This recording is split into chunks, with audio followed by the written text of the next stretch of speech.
जय गुरु जी संगत। जय गुरु जी को कोटि कोटि प्रणाम और सारी संगत को भी मेरा सादर प्रणाम। मैं पहले आपको गुरु जी के बारे में बहुत ब्रीफली कुछ बताना चाहूंगा। यूं तो वो इतने अनंत हैं, मैं क्या माँ सरस्वती भी उनको नहीं डिस्क्राइब कर सकती। मैं कुछ आपको बताता हूँ। गुरु जी साक्षात महाशिव हैं। कहते हैं मैं अपनी मर्जी से आता हूँ, अपनी मर्जी से जाता हूँ। इवन ब्रह्मा विष्णु महेश मेरे से पैदा हुए हैं। इससे बढ़कर तो कोई हो ही क्या सकता है। उनका जन्म हुआ था पंजाब में, एक छोटा सा गांव है डुगरी। डिलीवरी रात के टाइम हो रही थी, दाई करवा रही थी घर। जैसे ही गुरुजी पहली बार ये पार्थिव शरीर लेके इस पृथ्वी पर आए, आसमान से एक बहुत पावरफुल दिव्य ज्योत आई। पूरा कमरा फ्लडेड विथ लाइट। पता नहीं कहाँ से शेषनाग प्रकट हुआ। वो जो दाई डिलीवरी करवा रही थी वो तो डर के भागने लगी कि ये हो क्या रहा है यहाँ पर। शेषनाग पता नहीं कहाँ से आया था, गुरुजी को प्रणाम किया और पता नहीं कहाँ चला गया, किसी को पता नहीं चला।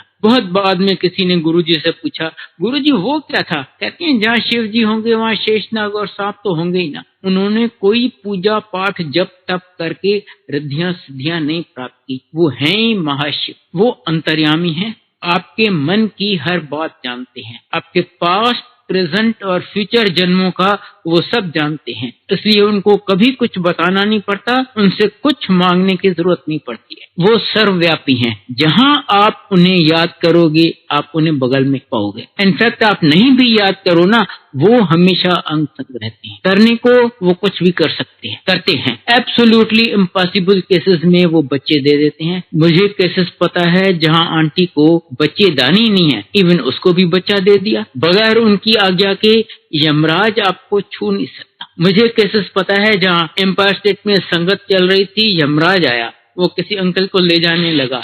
गुरुजी कहते हैं देख ये मेरा भगत है, तू उससे हाथ नहीं लगाएगा। यमराज कहता है गुरुजी आपको पता है इसका टाइम खत्म हो गया है, आज मुझे इसे ले जाने दीजिए। गुरुजी कहते हैं नहीं, आज मैं तुम्हें किसी हालत में इसे नहीं लेने जाने दूंगा। और यमराज खाली हाथ वापस चला गया। बड़ी से बड़ी बीमारी और कुछ नहीं है तेरे को, वहम ना की था कर, अब ठीक हो गए। जैसे अभी मेरी आंटी ने आपको मेरे बेटे का बताया, उसको जो कैंसर हुआ था उसका कोई इलाज नहीं है, हमें हर जगह से जवाब मिल चुका था। गुरुजी ने सिर्फ कल्याण कीता कह के उसको ठीक कर दिया। मैं आपको उनके जन्म के, अच्छा एक मिनट, अभी मेरी आंटी थोड़ा और क्वेश्चन करेगी। जय गुरुजी। एक्चुअली एक दिन हम लोग गुरुजी के पास एम्पायर स्टेट गए थे। आई थिंक फ्राइडे का हमारा दिन होता था। तो वहाँ बैठे हुए थे अंकल, बाहर पार्किंग में सेवा करते थे। तब गुरुजी ने लगाई, गुरुजी की हुक्म से कर रहे। तो सडनली गुरुजी ने किसी अंकल सेवादार को बुलाया और कान में कुछ कहा। सेवादार इमीडिएटली मेरे पास आया कि अंकल कहाँ हैं। मैंने कहा वो तो सेवा कर रहे हैं, पार्किंग सेवा है उनकी। तो गुरुजी को जाके बताया कि जेठरा अंकल तो वहाँ पे हैं। तो गुरुजी ने कहा जा बुला के ला। अंकल दौड़ते हुए वहाँ अर्जुन अंकल गए, या सबर वाले अंकल थे वो गए और अंकल को बुला के लाए। गुरुजी अपने सिंहासन से उठे, अंकल को अपने कमरे में लेके गए। आई थिंक 5-10 मिनट अंकल अंदर ही थे। और जैसे ही अंकल बाहर आए, गुरुजी भी बाहर आए। अंकल आए तो मेरे को कहते चलो वापस घर चलना है। तो अभी तक तो लंगर नहीं हुआ था, अभी तो शब्द ही बज रहे थे। तो हम लोग उठ के गए और चले गए। हम लोग रास्ते में आए तो हमारी गाड़ी में इतनी फ्रेग्रेंस कि सांस लेना मुश्किल था। तो मैंने अंकल से पूछा कि गुरुजी ने क्यों अंदर बुलाया था। अंकल ने कहा नहीं ऐसे ही। मैंने क्या कहा गुरुजी ने जप्फी डाली आपको कि आपसे इतनी फ्रेग्रेंस आ रही है?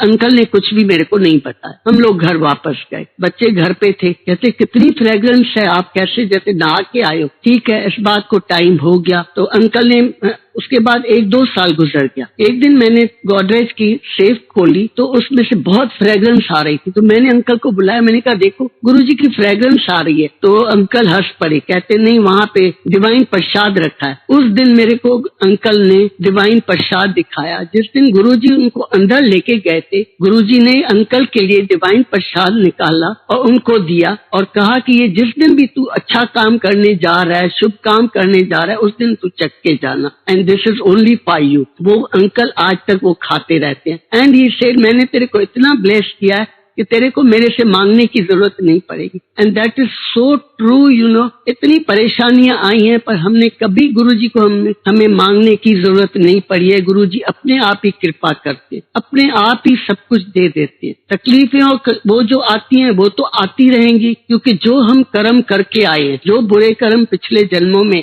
पता नहीं कितने जन्मों में हम करके आए, उसका भुगतान तो हमें करना है। एंड वो भी हम 10% करते हैं, 90% तो गुरुजी माफ कर देते हैं। And you all can imagine कि 10% में भी हम लोग ने बेटे की कैंसर देखी। अंकल का जब बाईपास सर्जरी हुई थी तब ही died in AIIMS and he was revived by Guruji. तो दिस इज ऑल गुरुजी जो इतना देते हैं। इतने प्यारे गुरुजी हमें कहाँ से मिलेंगे? वी आर सो ब्लेस्ड कि उन्होंने हमें चुना है कि हम उनकी संगत बने। संगत भी हम बने हैं कि नहीं बने, गुरुजी जाने। हम नर्सरी में हैं या प्री नर्सरी में या अभी तक कहाँ, ये तो गुरुजी जाने हम कौन से क्लास में। पर हम कोशिश करते हैं कि थोड़ा अपने को सुधारें, डे बाय डे हम अपने को सुधारें। उसमें भी जब गुरुजी कृपा करेंगे तब हम सुधर पाएंगे। अदरवाइज तो हम इंसान हैं, हम यही कहते हैं हम तो इंसान है, दुख आया हम तो गुरुजी से ही मांगेंगे ना, और किससे मांगेंगे। पर आई थिंक गुरुजी से मांगना नहीं चाहिए। गुरुजी हमारा पेशेंस ही देखते हैं, देना तो है ही, वो देते तो है। और हम जब मांगेंगे अपनी औकात से मांगेंगे, हमें क्या पता जो हम मांग रहे हैं वो सही है भी या नहीं।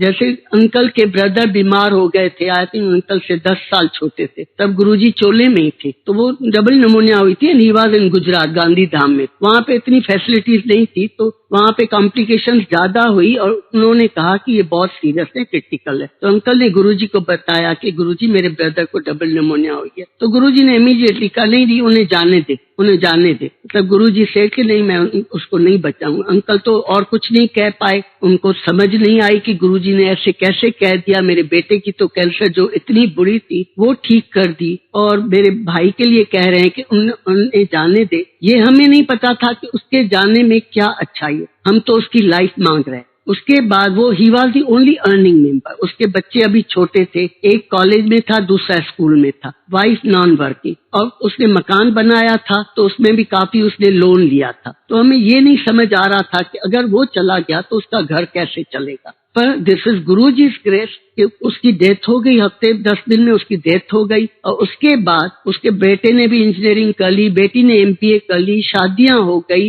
वो ऑस्ट्रेलिया में, all are well settled in Australia. सब भाई बहन में सबसे अच्छे वो हैं फाइनेंशियली। तो ये गुरुजी हम मांग रहे थे, और वो गुरुजी ने ये भी अंकल को कहा कि अगर वो उसको बचाऊंगा तो इसकी फैमिली बिल्कुल पापर हो जाएगी, वो फाइनेंशियली बिल्कुल ruin हो जाएंगे। तो ये ही नोस कि what is good for us. वो दीवार, हम दीवार के इस तरफ देखते हैं, दीवार के पीछे क्या है हमें नहीं पता। हम पैसा मांगते हैं कि हमें ये दे दो, आज नहीं है, हमें क्या पता, मांग रहे हैं अपने लिए मांग रहे हैं, और हमारी डेथ खड़ी है पीछे। और गुरुजी कहते हैं कुछ भी, there is nothing free in life. आप जो मांगते हो उसमें आपके कर्म जाते हैं, जो आपने पॉजिटिव कर्म किए, जो अच्छे कर्म आपके बैंक में है, वो कर्म आपके जाते हैं। जो गुरुजी देते हैं वो विदाउट उसके देते हैं, और वो दैट इज परमानेंट। जो आप मांग के लेते हो वो कभी न कभी खत्म हो जाते, तो उसमें आपके कर्म भी जाते हैं। गुरुजी जो देते हैं अपनी खुशी से देते हैं, इसलिए आई थिंक गुरुजी से मांगना नहीं चाहिए। और गुरुजी हिम्मत दें कि हम सहे जो भी लाइफ में आता है, अच्छा या बुरा, उसको सहने की ताकत भी गुरुजी देते हैं। हमारे में कुछ नहीं है, वी आर नोबडी। गुरुजी हिम्मत देते हैं तब हम सहन कर पाते हैं। आज भी तकलीफें आती हैं और गुरुजी की तरफ हम देखते रहते हैं कि गुरुजी कभी न कभी जो करेंगे वो ठीक ही करेंगे, जो उनके नजर में होगा। हमें नहीं पता हमारे लिए क्या अच्छा है, क्या आगे अंकल करेंगे। मैं अब आपको कुछ इंस्टेंसेस बताता हूँ। 98 में हमने आपको बताया कि हमने गुरुजी के यहाँ जाना शुरू किया था। उसके कोई 2-3 महीने बाद मैंने प्लान किया था कि मैं कैलाश मानसरोवर जाऊंगा। कहते हैं कि जो भी कैलाश मानसरोवर जाता है वहां पर शिव जी के दर्शन होते हैं, प्लस इतनी फर्स्ट क्लास सीनरी है, क्या ब्यूटीफुल साइट सीइंग है। तो मैंने अपनी ऑफिशियल पोजीशन यूज करके अरेंज किया था कि एक वहां पर गवर्नमेंट भेजती है 30-35 के ग्रुप में, और हर एक ग्रुप के साथ एक गाइड होता है on behalf of the government. मैंने भी अपनी ऑफिशियल पोजीशन यूज करके अरेंज किया था कि एक ऐसे ग्रुप के साथ मैं जाऊंगा as a guide on behalf of government. मैंने सोचा शिव जी के दर्शन हो जाएंगे, और इतनी बढ़िया सीनरी, क्या फर्स्ट क्लास ट्रिप। मैंने जाने से थोड़ा पहले गुरुजी को बताया, गुरुजी मैं कैलाश मानसरोवर जा रहा हूँ। कहते हैं क्यों? और शिव जी तेरे सामने यहाँ खड़ी हैं, वहाँ क्या तू सीनरी देखने जा रहा है? नहीं मत जाओ। उन्होंने मुझे जाने नहीं दिया और सच मानिए मैं बहुत दुखी हुआ। मैंने सोचा मैंने इतनी मुश्किल से तो ये ट्रिप अरेंज की थी और गुरुजी मुझे जाने नहीं दे रहे, पर अब गुरुजी ने एकदम मना कर दिया तो मैं नहीं गया। और उस साल रास्ते में ऐसे जबरदस्त लैंडस्लाइड्स आए जो ना कभी उससे पहले आए थे ना उसके बाद अभी तक आए हैं। इस बात को अभी 23 साल हो रहे हैं। उसमें कोई 30-35 ईच के 2 बैचेस, कोई 60-70 लोग ऐसे दब गए जिनके लाश अभी तक नहीं मिले, अभी तक लाश दबे हुए हैं। वो प्रतिमा बेदी जिसमें मर गई थी। बाद में गुरुजी ने मुझे बताया कि देखा मैंने तुम्हें बचा लिया। वो तो जानी जाना, उन्हें पता था कि वहाँ क्या होना है। अगर मैं जाता तो मेरा क्या हाल होता, मैं तो मर जाता, मैं भी उनमें दबा रह जाता। तो गुरुजी आपको यूं हथेली पे उठा के रखते हैं। इसका मैं एक छोटा सा इंस्टेंस और बताता हूँ। एक दिन मंडे का दिन हो, मैं बड़े मंदिर में थोड़ी सेवा कर रहा था। मुझे एक पेडिस्टल फैन शिफ्ट करना था just outside the main hall. Fan बहुत हेवी हुआ था और अगस्त का महीना था। उस दिन बहुत बारिश हुई थी। वहाँ नीचे सारा आर्टिफिशियल मार्बल लगा हुआ है और वो बहुत स्लिपरी है। मैंने फैन को अच्छी तरह, काफी हेवी था, मैंने जैसे ही उसको अच्छी तरह दोनों हाथों से पकड़ा और अपनी तरफ खींचा, मेरे दोनों पैर आगे स्लिप हो गए और मैं पीठ और सर के बल जाती गिरा। फैन मैंने अच्छी तरह पकड़ा हुआ था, फैन मेरे ऊपर, मैं तो वहीं दब गया। अगल बगल से 3-4 अंकल भागते हुए आए, आके पहले मुझे उठाया, फिर पहले फैन को उठाया, फिर मुझे उठाया।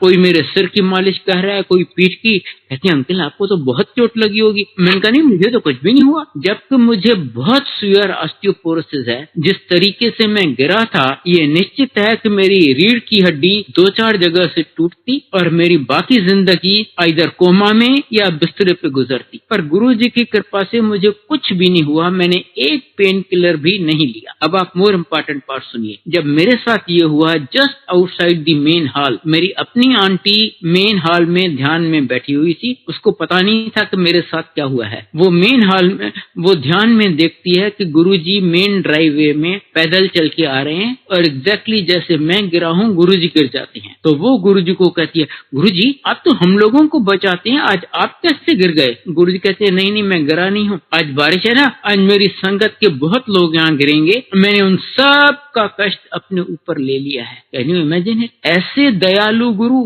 एक माँ भी बच्चे को यूं नहीं, वो कहेगी पहले मैं अपने आप को तो बचा लूं, पर गुरुजी यूं आपको हथेली पे उठा के रखते हैं। एंड यू कैन इमेजिन जितना सडनली ये हुआ, मुझे तो गुरुजी को याद करने का या जय गुरुजी या गुरुजी बचाओ कहने या सोचने का मौका भी नहीं मिला। पर वो आपको कभी नहीं छोड़ते, यूं आपका हर पल ध्यान रखते हैं, आपको हथेली पे उठा के रखते। गुरुजी कहते हैं आपके 90% कर्म मैं माफ कर देता हूँ और वो सिर्फ एक शिव जी ही कर सकते हैं। इवन विष्णु जी ने श्री कृष्ण के आकार में गीता में कहा है कि प्रारब्ध तो आपको भोगना पड़ेगा, पर गुरुजी कहते हैं आपके 90% कर्म मैं माफ कर देता हूँ और बाकी 10% आपसे वो भी नहीं भुगते जाएंगे, वो भी मैं आपको भुगतवाऊंगा। और वो इसलिए कि आपका सब जन्मों के लिए अकाउंट क्लियर हो जाए, तभी आप मोक्ष के हकदार हो सकते हैं। मैं आपको दूसरा इंस्टेंस बताता हूँ। मार्च 2004 उन दिनों मुझे हार्ट की प्रॉब्लम हो गई, मेरा सांस एकदम उखड़ जाता था। एक आध स्पेशलिस्ट को दिखाया,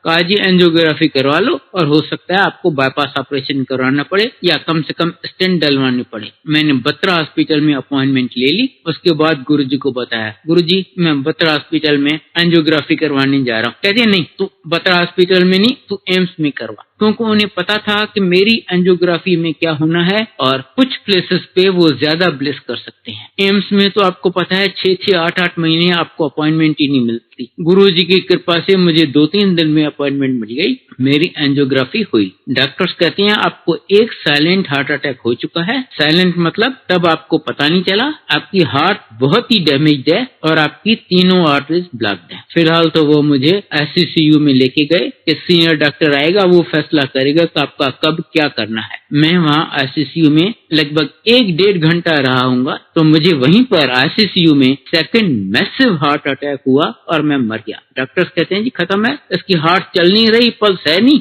ये खत्म है। पर गुरुजी की कृपा से डॉक्टर्स मुझे रिवाइव कर सके। मुझे नहीं पता क्या किया, इलेक्ट्रिक शॉक दिया या हार्ट मसाज किया या क्या किया, पर कहा जी हमने उसको रिवाइव कर दिया। मुझे तो पता है हमें किसने रिवाइव किया। मैं वहाँ पड़ा रहा, रात को 9 बजे सीनियर डॉक्टर जो इंचार्ज ऑफ द शिफ्ट था वो फ्री हुआ। वो जब अपने राउंड पे आया और उसने मेरी हालत देखी, वो अपने स्टाफ पे गर्म हो गया। कहता है तुमने ऐसे इतने घंटे छोड़ कैसे दिया है, मुझे उस टाइम क्यों नहीं बुलाया, इसको तो कभी भी थर्ड हार्ट अटैक आएगा और खत्म, that will be the end, कोई कुछ नहीं कर पाएगा। मैं तो कुछ सुनने समझने लायक हालत में ही नहीं था। मेरी आंटी को उसने बताया, कहता है देखो इसको अगर हमने ऐसे छोड़ दिया तो किसी भी मिनट तीसरा हार्ट अटैक आएगा and that will be the end, इसका इमीडिएट बाईपास ऑपरेशन करना पड़ेगा। इमीडिएट मीन्स अभी, मैं सवेरे तक वेट नहीं कर सकता। और आजकल तो बाईपास ऑपरेशन मामूली बात हो गई है, हर हॉस्पिटल में रोज पता नहीं कितने होते रहते हैं। पर जो इसकी हालत है, रिस्क काफी ज्यादा है, कम से कम 20% रिस्क है।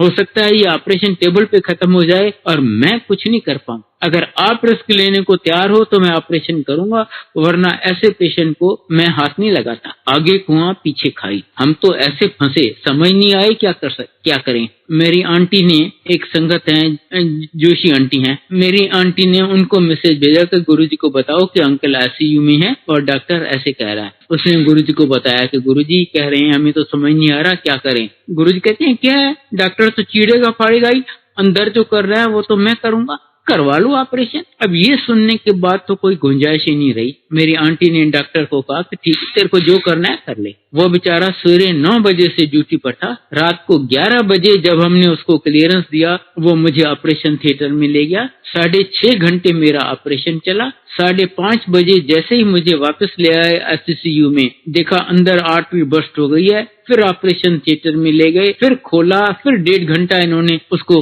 ठीक किया। इस ऑपरेशन के बाद लोग 1-1.5 दिन आईसीयू में रहते हैं, 3-4 दिन हॉस्पिटल में। मैं 1 हफ्ता आईसीयू में था with every possible life support system. 3 हफ्ते हॉस्पिटल में था। बार बार मुझे कॉम्प्लिकेशंस हो जाती और 2 बार तो मुझे फिर एडमिट होना पड़ा एज इंडोर पेशेंट। पर ये 17 साल पुरानी बात है। मैं आज भी गुरुजी की कृपा से एकदम बढ़िया, सब ठीक ठाक हूँ। अच्छा, मुझे हर 3-4 महीने चेकअप के लिए जाना पड़ता है उस डॉक्टर के पास। उससे थोड़ी दोस्ती वोस्ती भी हो गई है।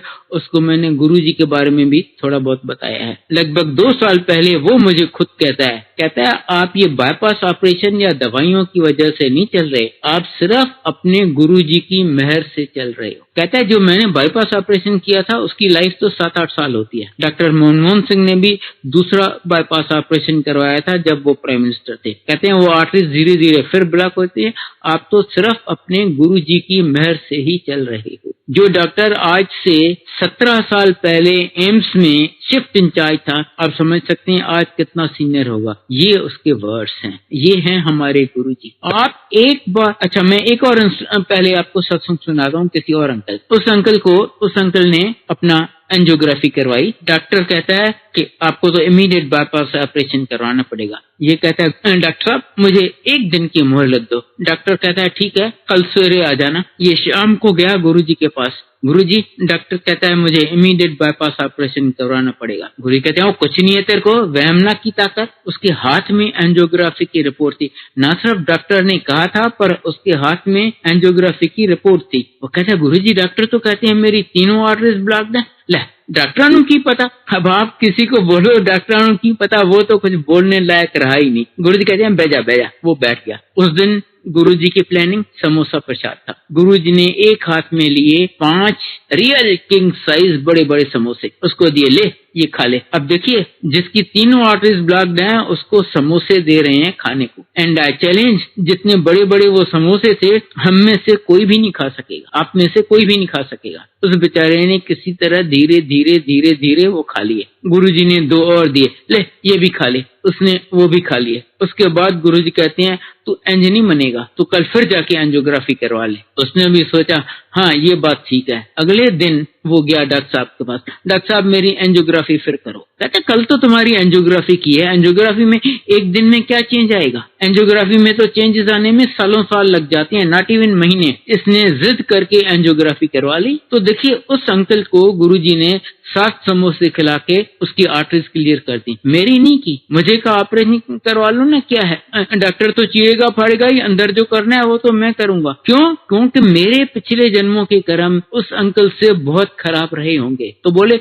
बेटा तू भुगत ले, मैं हूं ना तेरे साथ, वो 3 महीने मेरे बीत गए, मेरे कर्म कटवा दिए। तो गुरुजी कहते हैं आपके 90% कर्म मैं माफ कर देता हूँ और बाकी 10% मैं ही आपको भुगवाऊंगा, ताकि आपका सब जन्मों के लिए अकाउंट क्लियर हो जाए। इसीलिए अगर जो आपको चाहिए वो गुरुजी नहीं दे रहे, आपको तकलीफ में रख रहे हैं, परेशानी में रख रहे हैं, तो विश्वास रखिए वो आपके भले के लिए कर रहे हैं ऐसा, वरना उन्हें कुछ भी देने में नहीं, उनके लिए कुछ भी देना बड़ी बात नहीं है। सब दिया है हमने खुद, मैंने और मेरे परिवार ने उनसे पता नहीं क्या क्या लिया है। सब जो आप सोचें उससे बहुत बहुत ज्यादा ले लिया है। और जब हमने गुरुजी के यहाँ जाना शुरू किया था, ऑफ कोर्स हमने बताया था कि गुरुजी बेटे को कैंसर है, इसलिए हम आपके पास आना चाहते हैं, और जो भी दिया है बिन मांगे बिन एक अक्षर बताए। और मैं आपसे हाथ जोड़ के रिक्वेस्ट करता हूँ कि प्लीज गुरुजी से कभी कुछ मत मांगिए। मैं आपको इसका भी रीजन बताता हूँ। अगर आप मांगेंगे,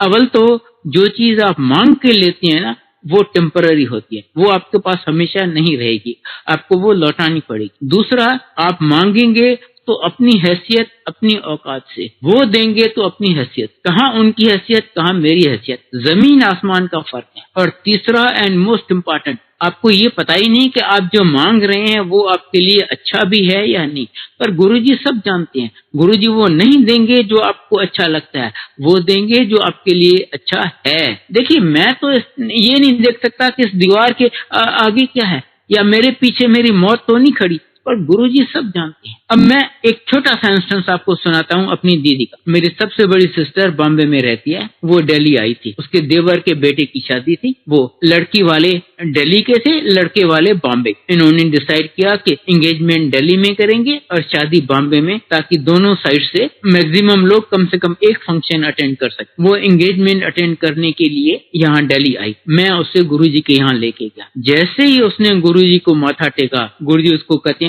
तू 2 महीने अच्छे रही। वो तो घबरा गई, कहती है नेक्स्ट वीक मेरे देवर के बेटे की शादी है और अपने ससुराल में सबसे बड़ी मैं हूँ, वो विडो है, मेरा हस्बैंड भी नहीं है, मैं कैसे शादी मिस करूंगी। मैंने समझाया कि अगर गुरुजी कहते हैं मत जाओ तो you just can not afford to go. इसने संगत में भी 2-3 आंटियों से बात की, सबने यही बोला कि नहीं, अगर गुरुजी कह रहे हैं मत जाओ तो मत जाओ। वो बड़ी दुखी हुई, पर 2 महीने फिर भी यहाँ रुक गई। और हुआ ये, उसको एक ही बेटा है, उसकी बहू ने कोई 5-6 साल पहले एक स्टिल बॉर्न बेबी को जन्म दिया था। उसके बाद उन्होंने बड़ी कोशिश की, उनको बच्चा नहीं हो रहा। बहुत स्पेशलिस्ट को दिखाया, सबने कहा जी ना कोई लड़की में प्रॉब्लम है ना लड़के में प्रॉब्लम है, पर वो कंसीव नहीं कर रही। और वो जो 2 महीने गुरुजी ने इसको यहाँ रखा, उसकी बहू ने कंसीव किया और आज उसको ब्यूटीफुल डॉटर है। तो गुरुजी को पता था कि इनके कुछ ऐसे ग्रह हैं कि अगर दोनों साथ रहती हैं तो वो बहू कंसीव नहीं कर रही। बगैर हमारे एक अक्षर बोले, बगैर कुछ बताए,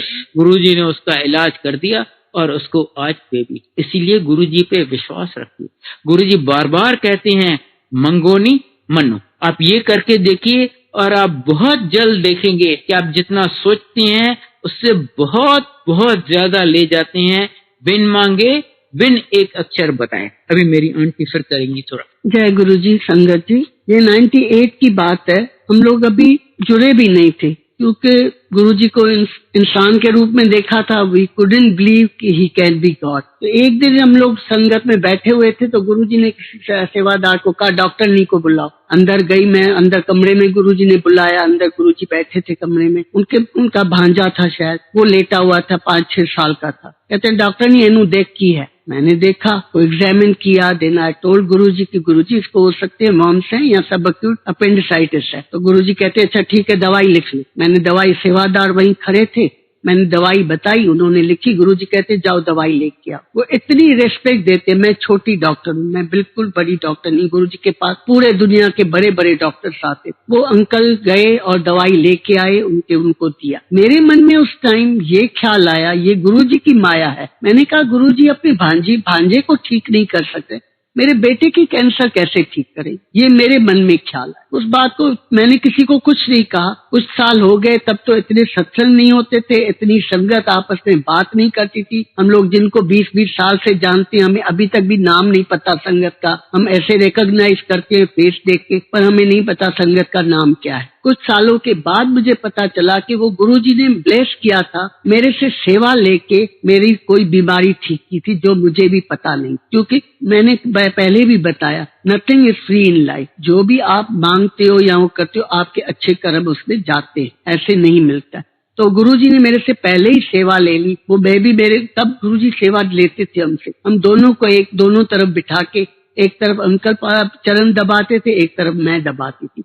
तो संगत कहती थी कि आपके बेटे को ब्लेस कर रहे हैं तो गुरुजी सेवा ले रहे हैं कि कुछ कर्जा न रह जाए। जो संगत का विचार था, I don't know, I may be wrong, जो हमने सुना मैं वही बता रही हूँ। तो उसके बाद किसी ने बताया कि वो गुरुजी ने आपको ब्लेस किया। फिर अगेन एक दिन मैं नहीं गई थी संगत में, अंकल गए थे, तो गुरुजी ने कहा आंटी के लिए लोटा लेके आई अगली बार जब आई। अंकल ने आके घर पे बताया कि गुरुजी ने तेरे लिए लोटा मंगवाया। मैं तो हैरान हो गई, मैंने कहा गुरुजी हम नाचीज चीजों लोगों को याद करते हैं, मैं गई नहीं और गुरुजी ने लोटा मंगवाया मेरे लिए। मैं तब बिल्कुल ठीक थी, ऐसे छोटी मोटी बैके क्या ऐसे थोड़ा बहुत होता था, अदरवाइज आई वाज ओके। मुझे समझ नहीं आया, नेक्स्ट टाइम हम लोटा लेके गए। तो मैं एज अ डॉक्टर पेशेंट को तो ये कहती हूँ कि you have plenty of fluids, you have plenty of water, पर मैं खुद नहीं पीती हूँ। मैं सर्दियों में एक बूंद भी पानी नहीं पीती थी। तो गुरुजी ने मेरे को ही वो लोटा लेके गए, बड़ा लोटा मंगवाया, एंड ही सेड कि पूरा लोटा रात को भर के रखना है और सुबह को पूरा लोटा पीना है। मुझे नहीं कहा, गुरुजी नॉर्मली यही कहते हैं कि आधा लोटा पीना है और आधा लोटा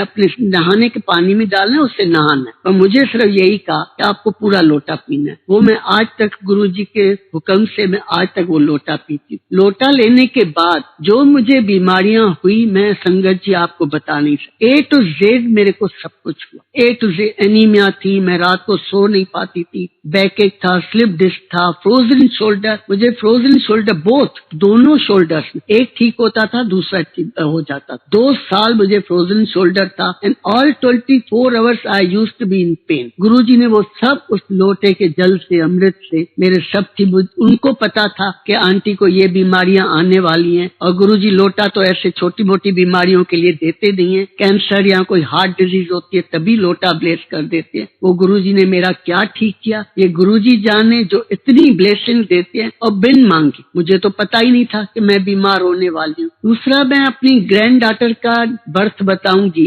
मेरे छोटे बेटे की शादी वो भी गुरुजी ने ही कराई, उसकी शादी भी गुरुजी ने कराई। तो उन्होंने जब अपना प्लान किया गुरुजी के हुक्म से कि वो अपनी फैमिली बढ़ाएंगे, तो शी कंसीव, छोटी बहू ने कंसीव किया। तो उनको यही मैसेज मिला, उनके फादर को, उनकी मदर को, संगत से, कि उनको बेटा होना है, मेल चाइल्ड होना है। तो हमें उसने बताया कि गुरुजी ने ऐसे दिखाया है कि बेटा होना है। तो इसने अपनी सिस्टर को भी ऐसे बता दिया कि भाई ऐसे होगा, मेल चाइल्ड होगा। तो उसके बाद जब इसकी डिलीवरी हो रही थी तो आई वाज विद हर। तो जैसे ही डिलीवरी के लिए इसको अंदर लेके गए तो थोड़ी देर के बाद डॉक्टर बाहर आया कि निधि जेत्रा के साथ कौन है। तो मैं दौड़ती हुई गई, मैंने कहा हाँ बच्चा हो गया, बेटा हुआ है, क्योंकि I wanted to tell him कि हाँ मुझे पता है, मेरे गुरु ने मेरे को पहले ही बताया। तो शी सेड नो, लड़की हुई है। मैं हैरान हो गई कि गुरुजी का ऐसे कहना कैसे हो सकता है। ठीक है, मैं कुछ नहीं कह पाई क्योंकि एक ही डिलीवरी हुई थी, और प्राइवेट नर्सिंग होम में कोई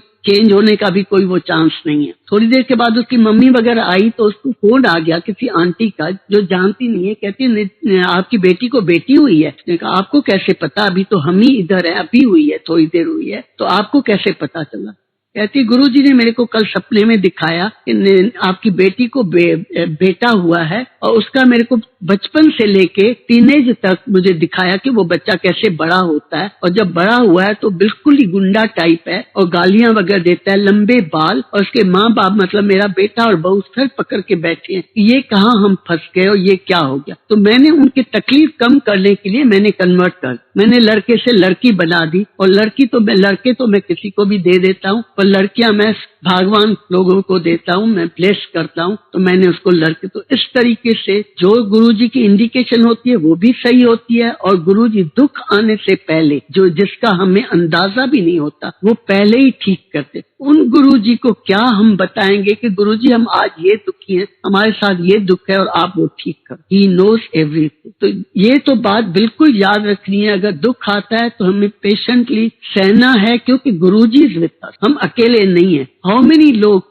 कितने लोग हैं जो गुरुजी के साथ जुड़े हुए। We are lucky, we are blessed कि हमें गुरुजी ने चुना है, अपने चरणों में संभाल के रखा हुआ है। हम गुरुजी से यही मांगेंगे कि हमेशा अपने चरणों में लगाए रखें और हम उनके भगत बने रहें। आगे अंकल करेंगे। मैं आपको बताता हूँ गुरुजी कैसे आपके अंग संग रहते हैं। ये 4 साल पहले की बात है, जनवरी 2017। मेरी दोती, मेरी बेटी की बेटी ने कोई 4-5 महीने पहले नई गाड़ी ली थी, बेलिनो। वो जा रही थी यहाँ गुड़गांव से चंडीगढ़ कोई मैरिज अटेंड करने। गाड़ी वो ड्राइव कर रही थी, बगल में उसका भाई बैठा था, पीछे माँ और नानी। यहाँ गुड़गांव से लगभग 60 किलोमीटर दूर पता नहीं क्या हुआ, एक मेजर एक्सीडेंट, मल्टीपल एक्सीडेंट। एक कार को दूसरी ने पीछे से ठोका, दूसरी को तीसरी ने, तीसरी को चौथी ने, चौथी गाड़ी शायद इसकी थी। और जैसे ही इसने आगे वाली गाड़ी को ठोका, पीछे से एक स्टेट ट्रांसपोर्ट की बस ने आके फुल फोर्स से इसको हिट। आप समझ सकते हैं क्या हुआ होगा। गाड़ी का तो कबाड़ा हो गया,